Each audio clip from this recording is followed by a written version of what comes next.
Welcome to the Daily Blade. The Word of God is described as the sword of the Spirit, the primary spiritual weapon in the Christian's armor against the forces of evil.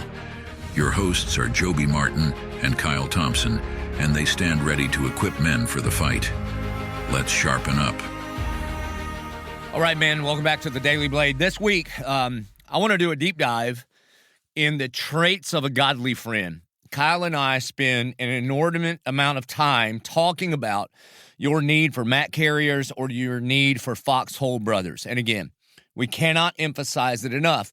But what I want to spend time on this week is, what do your mat carriers or what do your foxhole brothers need from you?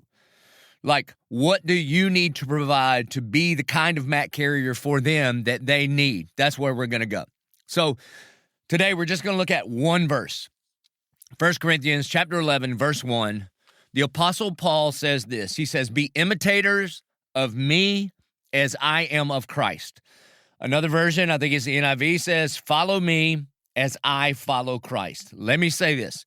Can you say that amongst your mat carriers and your foxhole brothers? Could you look at the group of men that you're doing life with, that you love, that you've asked to hold you accountable, and you're going to hold them accountable, and can you actually say, boys, what I want you to do is I want you to imitate me as I imitate Christ? Let me ask you it this way.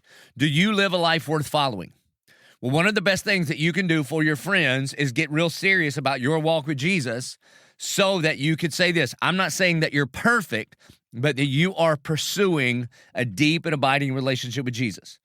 If your friends did the same things that you do, would that be a good thing or a bad thing?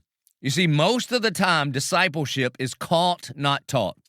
Now, there is obviously a significant place in the life of the disciple of learning the scriptures, okay? Because it is the thing that guides you in the way that we ought to live. But if you'll notice, there's not a lot of occasions where Jesus sits down with the disciples and open up the text and tells them what it means. It was way more they saw him do ministry. They saw the way he treated people. They heard him preach sermons for sure, but a lot of discipleship is caught, not taught. Now, my old football coach used to say this to me all the time: show me your friends and I will show you your future, okay? Well, listen, is that good news for men who call you their friends? So how are you doing at life? I like to measure my life based on the Shema. When a lawyer asked Jesus what the greatest commandment in all the Bible was, he quotes Deuteronomy chapter 6, "Love the Lord your God with all your heart, soul, mind, and strength." So in regards to your heart, is your life worth following? In your relationships, in your marriage, your relationship with your kids, relationships with your friends, are those things stable or rocky? How about in your soul? How was your walk with the Lord? Now, don't assess that based on how you feel right now, but what are the spiritual practices that you participate in that are worth emulating? What are you doing to cultivate your walk with Jesus that he may produce fruit in you? In regards to your mind, is your mind set on Christ and the things above, or is your mind mostly filled with worldly garbage?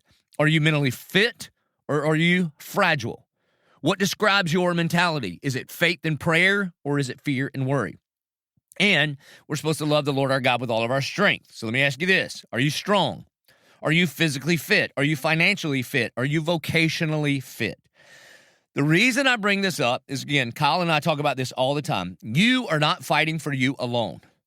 You've heard us talking about 300s. You've heard us talking about the failings where the men would join their shields together side by side. And the reason that you need to be the man that God has called you to be is because other men are counting on you.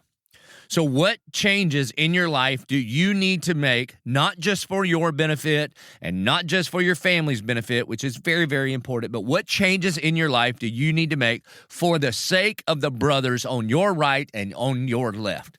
I dare you to spend some serious time this week praying.